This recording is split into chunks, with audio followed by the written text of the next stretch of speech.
The Joe Rogan Experience. If you say, if my man talks too much shit, I smack him in his face, girls will be like, you go, girl. Yes, that's true. But I also don't care. Let It's like, that look, motherfucker know. But that's because the power dynamic is the opposite way. You know, like, but you're talking about the. I'm not dating the biggest- Cyborg. You make a This good guy point, fucking Joe. dainty Might as well hands, I hit don't him. give a shit. That's a serious problem if you're dating Cyborg. Yeah, seriously. Like, guys, she's hitting me. Whatever. Her hands are the fucking Real issue.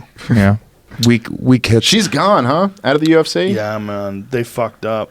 That sucks. They made a video where it made it look like Dana White was saying that they just they added words that he didn't say. That was stupid. It's so dumb.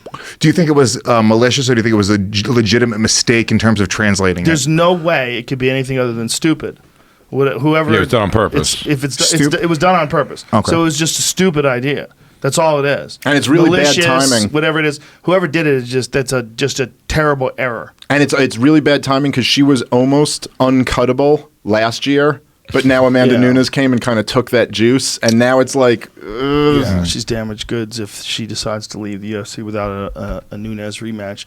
If she beats Nunes, she gets it all back, you know. But She's still big enough of a star. Yeah, she can go to ONE FC. She could go to ONE FC. She could go to Bellator. She could go to a lot of places, and she'd still be welcome with open arms. She's a walk down the street and gets a huge pop star. Like she shows up at those weigh-in shows and like the crowd flocks to her. I remember just thinking that about her.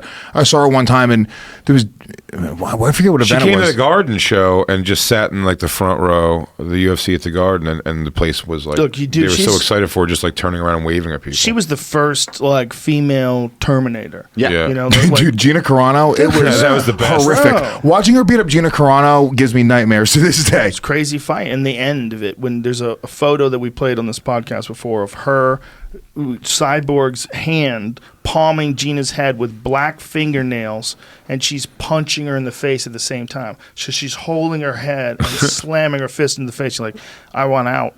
Gina was queen when it was like 3-minute rounds. They were like, well, they all fought 3-minute rounds back then for women. Yeah. But it's half tops, also, panties.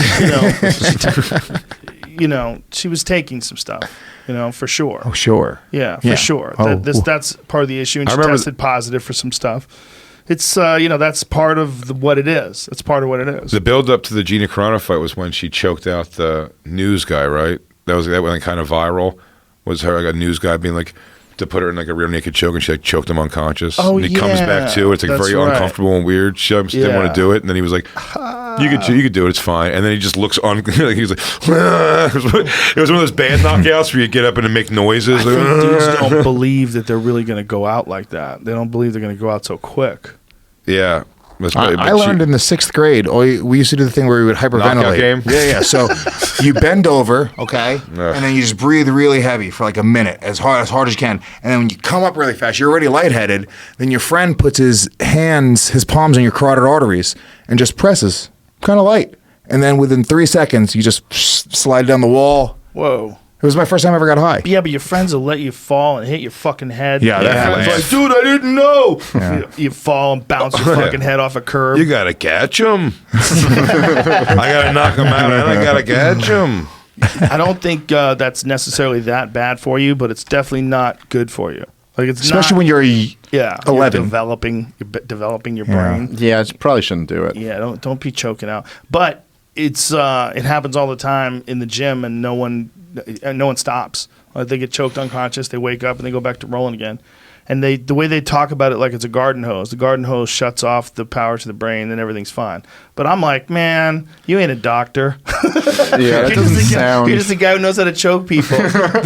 Show me some long-term studies on dudes who've been choked unconscious multiple times. Show me a doctor making garden hose analogies. Bro, call me a bitch. I'll tap quick. I'm not going unconscious, man. Yeah. Stop. That's silly. I don't want it. Yeah. That going unconscious thing. Who knows what that's doing?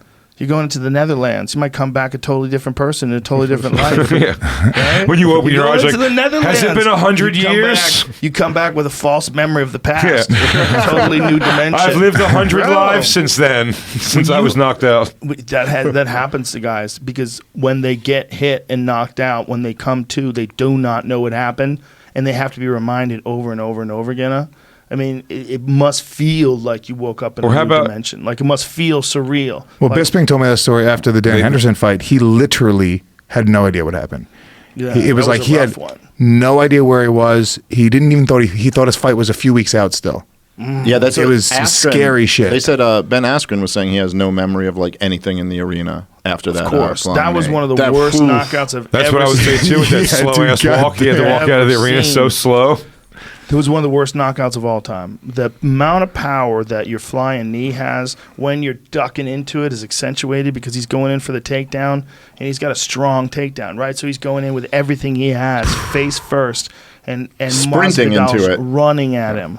Oh my God! That's the biggest impact I think Yeah. the sport's ever seen. As we're talking about football players crashing into each other, that's the moment of impact. Where the dangerous thing about two football players crashing their bodies into each other is Right. exactly that. Yeah. And they, super athletes, creating that momentum. I mean, Yes. it's nuts. How crazy is it to be undefeated, never to lose to anybody, and then that's your one, like your one blemish is like the biggest That's knockout. And also, Yes, Ben talks asterisk. so much shit that it's because I like Ben. I'm a big fan. He's really funny. I like Ben too.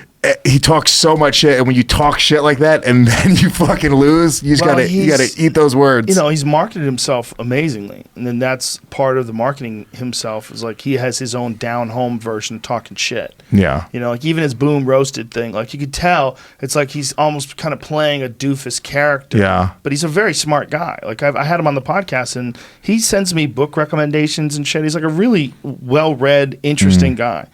He just that's his character, and his part of his strategy is to annoy the fuck out of you.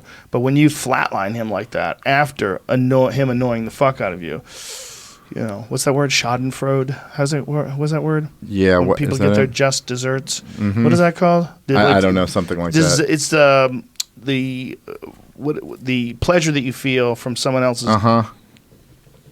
obvious demise, right? Is that how they? That sounds right. Is that it? Pleasure derived from another person's misfortune. There you go. That's what it is.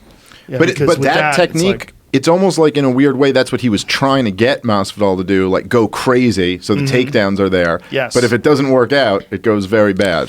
Well, Masvidal just took that chance with that flying knee entry, and he practiced it over and over and over again, and he kind of knew with the way he circled. See, the way he circled off to the side and then came at him that way. Well, And so he knew he would go at him with Right. leading into him that way, and so it perfectly timed because he was coming at him from the side. He knew he was going to lean in that way. But It he was also, amazing. Masvidal said he was like, I was real confident if he took me down, I was going to get back up. And that does kind of demonstrate that. Like, if you're real concerned about the takedown, you're probably not going to open with sprinting into a Yeah. flying knee. Which is funny because Masvidal is not even a dude who is known for being this unbelievable wrestler. But first time I saw Masvidal was an old school Kimbo Slice Miami backyard fighting video. Oh yeah, he did those. Yeah. Dude, he came out and he fought this guy. I think his name was Big Ray. It was a guy who was like 230 pounds, and it was George, and it was like 180 pounds, and he came out and he just boxed this dude up, and it was so bad. Like all the kids were following, it was like chickens running around a backyard. It was so hardcore, and then he ends up being, I saw him in, I think, Strikeforce a few years later is when I saw him in MMA. And he's had a pretty crazy trajectory to be where he's at right now. He is right on the cusp of being, you know, if he can win the title, he'll be one of the biggest stars in the sport. He's one of the best motherfuckers in the sport for sure. There's no doubt about it. With everything, he's super well rounded. He can do everything. His takedown defense is amazing. He's got some of the best hands in the division. Period. I mean, you look at him knocking out Darren Till with that leap in left hook, the way he did it, the way he set it up. He landed it earlier and then he landed again. He figured it out. He figured out a spot where this guy's open. There's like this dip in what he does, and he found that opening. He's gotten better, right? Like he's Fuck definitely yeah. like he's more definitely something. dedicated. He's more dedicated, you know. And now he wants a big payday, and so they're probably talking about doing that Nate Diaz fight. He'll get a big payday out of that one. Huge. That's a big fight. That fight will be huge.